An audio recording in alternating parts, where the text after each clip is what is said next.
Welcome back, casual gamers. Sorry about not having a video out for you guys last week, but right now, it's time for this week's wrap-up. Let's kick this gaming news story off with Ubisoft CEO calls Skull and Bones a Quadruple-A game. AAA game pricing has been a hot topic for a while, and an Ubisoft CEO, whose name I won't even attempt to pronounce because I know I'm gonna butcher the hell out of it, so I'll just have his name floating on screen, is backing the $70 price tag for the upcoming Skull and Bones. This pirate adventure hits the shelves on February 16th, and alongside all the AAA features, it's rocking a full AAA price. Ubisoft first dropped the bomb about this open-world pirate game at E3 2017, though the behind-the-scenes action started back in 2013. Originally meant to be a multiplayer DLC for Assassin's Creed 4 Black Flag, Ubisoft Singapore decided to give it the solo game treatment. But the journey wasn't all smooth sailing for Skull and Bones. It faced leadership changes, shifts in direction, budget overruns, and more, causing quite the development roller coaster. While the release date is finally on the horizon, beta testers haven't exactly been shouting praises. In a recent earnings call for Ubisoft's third quarter in the 2024 fiscal year, the CEO defended the $70 price tag for Skull and Bones. Some folks raised concerns, suggesting maybe going free-to-play would be a smarter move given its heavy reliance on live service elements. The idea being that it could attract more players and build a solid community.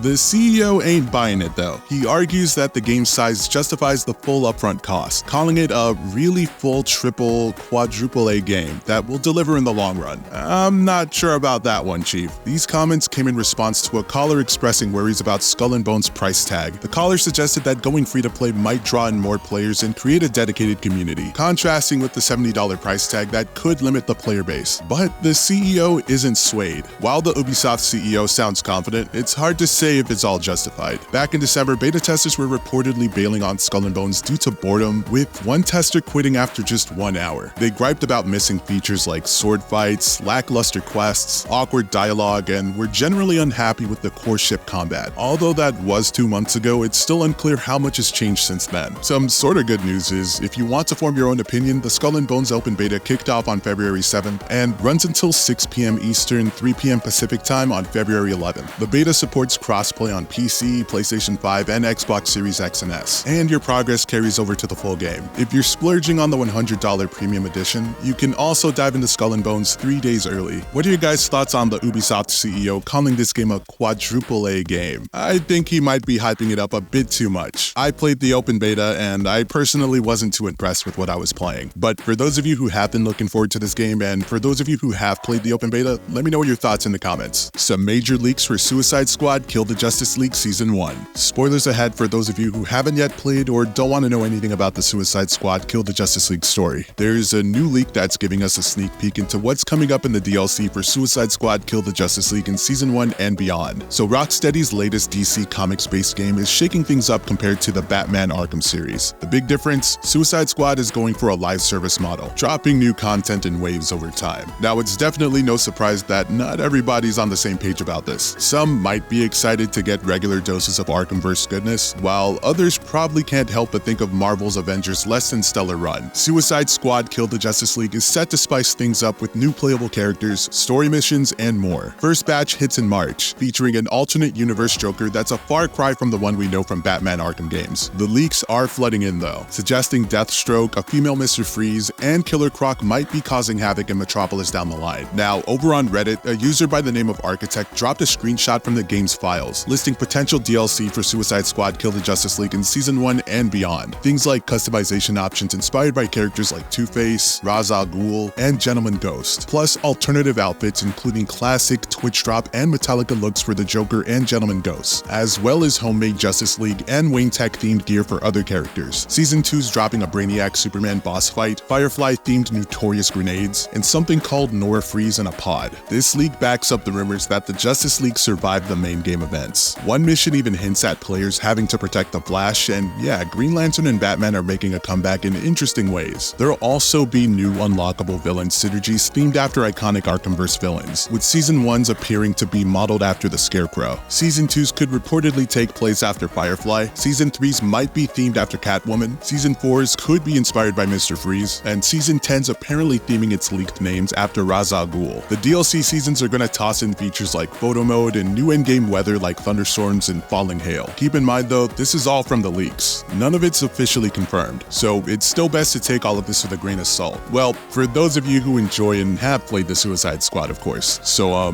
yeah, what are you guys' thoughts on Suicide Squad in general? I know a lot of people won't even care that these leaks exist, but the few that do, what are your guys' thoughts on it? Fun little note, I'm working on a Suicide Squad Kill the Justice League video from the perspective of an outsider, as in someone who hasn't played the game yet, but let me know what you guys are thinking about this whole thing in the comments. Sega leaker reveals details on upcoming games. A big Sega leaker spilled the beans on some fresh info about various upcoming titles, including the next Crazy Taxi and Jet Set Radio games. And apparently, there's more than just two of them. This latest data drop is like a sneak peek into what Sega's cooking up for us in the next few years. So, back in December, Sega teased the comeback of some classic franchises in a trailer at the Game Awards 2023. Apparently, we should be getting ready for the return of Crazy Taxi, Golden Axe, Streets of Rage, Jet Set Radio, and Shinobi. Now, in a bunch of tweets from early February, the Sega leaker Midori shared info on these titles and shared some more about others. What's kind of shocking is that Crazy Taxi isn't just making a comeback, it's doing a remake and a reboot that's got some online stuff going on as well. The one we saw at the Game Awards 2023 was the reboot apparently. Both of these games might hit the scene in 2027, or at least one of them will. And apparently they're also planning on dropping these on the next Nintendo Switch console as well. Now, for the Jet Set Radio fans out there, the new game is a bit far off, with a potential 2027 release. I know it's a long wait, but hey, it's been over 20 years since the last one, so what's a few more years, right? Midori shared that it's a reboot with a fresh story, bringing in both new and familiar faces. Plus, the word is it's being crafted in Unreal Engine. Switching gears to Virtua Fighter, there's a reboot in the works, but it's not being cooked up by the studio who brought us Like a Dragon. There's not much details on this one though, just a tease that's meant to have both solo and multiplayer action. Midori also mentioned that the recent Super Monkey Ball trademark that popped up in December is exclusive to Apple Arcade. And before all this, Midori had even more leaks regarding revival projects. Apparently, Atlas is cooking up not one, not two, but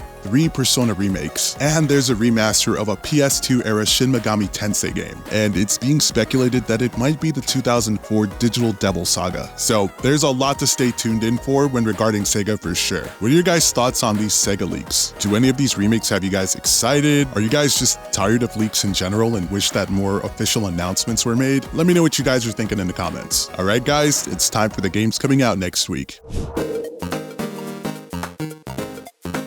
Banishers: Ghosts of New Eden. Hunt ghosts as 2 memorable characters in a story-driven action RPG where your decisions carry dramatic consequences. Torn between honoring your oath to the living and saving your departed partner, how far will you go for love? Coming out on Xbox Series X, PS5, and PC, February 13th. Lisfanga, the Time-Shift Warrior. Your kingdom's fate relies on you, and you. Rewind time to create clones of your past selves and fight with an army of your own. Become Legion and triumph over hordes of monsters to rescue Antala in this hack-and-slash game with a tactical twist. Coming to PC, February 13th. Ultros. Ultros is a psychedelic Metroidvania where you wake up stranded on a sarcophagus, a cosmic uterus holding an ancient demonic being. Trapped in the loop of a black hole, you will have to explore the sarcophagus and meet its inhabitants to understand the part you play. Jeez, that one sounds intense. Coming to PS4, PS5, and PC, February 13th. Solemn Infernum. Take the Infernal Throne in this hellish turn-based grand strategy game. The Prince of Darkness is banished, leaving archfiends to conspire. Muster your legions while intoning dark sorceries, devilish schemes, and Machiavellian plots. Who will be the new ruler of hell and ascend the throne? Coming to PC, February 14th. Titanic: A Space Between. Players step into the role of Hendrik von Eden, a professional time traveler seeking the truth behind the disappearance of another fellow traveler named Diana. Coming to the Meta Quest, February 14th. Tomb Raider Trilogy Remastered. Play the original 3 Tomb Raider adventures with all expansions and secret levels in this definitive collection. Coming to Xbox One, PS4, Xbox Series X, PS5, Nintendo Switch, and PC, February 14th. Gunvolt Records Psy Chronicle. A new rhythm music game starring the songstresses of the Azure Striking Gunvolt series. Luin, Lola, and Luxia singing 15 different songs. Follow the notes to the pounding beat and aim for a top score in this electrifying rhythm game. Coming to Xbox One, PS4, Xbox Series X, PS5, Nintendo Switch, and PC, February 15th. Plate Up. Cook and serve your dishes, design and decorate your restaurants, and expand your culinary kingdom with new unlocks, abilities, and dishes in procedurally generated locations. Classic cooking action with permanent roguelike progression. Hire your friends or do it all yourself. Coming to PS4, Xbox Series X, PS5, and Nintendo Switch, February 15th. RC RC Revolution. Immerse yourself in the electrifying world of RC car racing. Experience the thrill of multiplayer mayhem, delve into extensive car customization, unleash your creativity with track design, and embark on a rewarding progression system. Get ready,